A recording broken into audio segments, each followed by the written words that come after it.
I thought it would be really good to revisit the ICF model in relationship to a pulmonary health condition.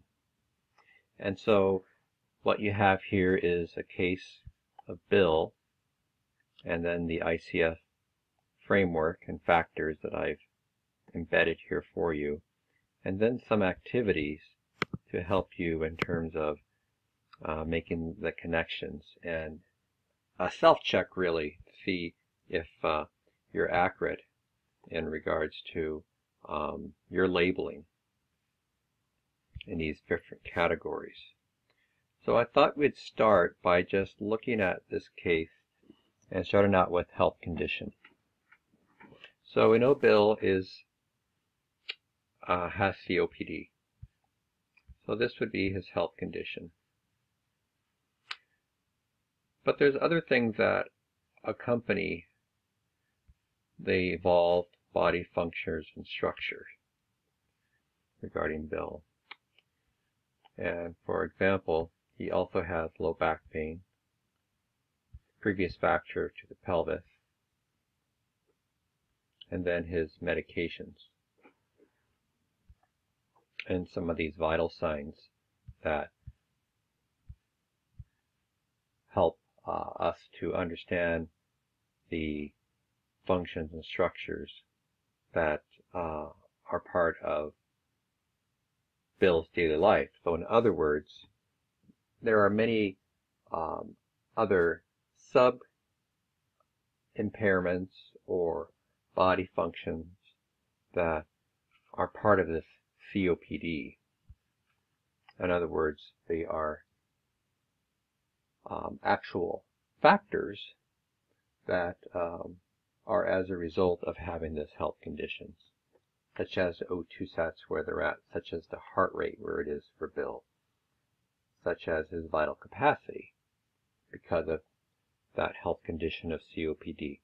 So I'm going to pause for a moment, and I want you to pause this recording, or pause me, and go through and look at the case and see if you can start to categorize these various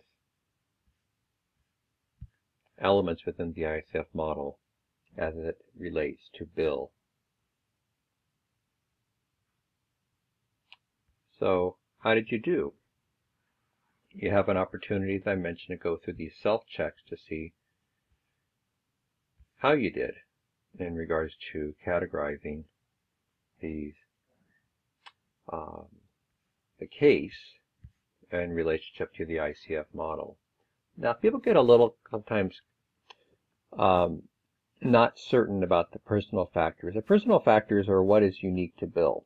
Okay, so what kind of makes Bill who he is. So he's 62 years old, and he's a male, so these would be personal factors. Environmental factors are other things that are in Bill's surroundings.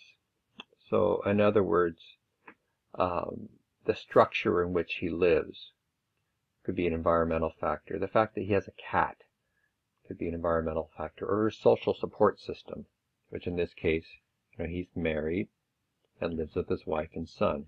So those would actually be environmental factors, because these are factors that influence Bill within his living space.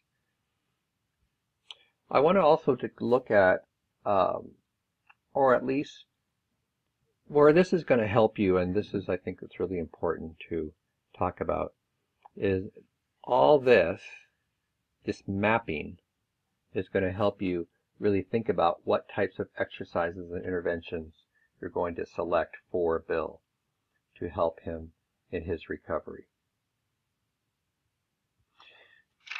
And you'll have plenty of opportunities in future courses to do the same thing as you consider exercises and interventions for selected cases using the ICF model. And it's also helpful to think of what other healthcare providers may decide based on information you provide them. So for example, if you do a 6-minute walk test, And you see that Bill's able to walk 300 yards, okay, essentially 900 feet. He's had to rest a few times.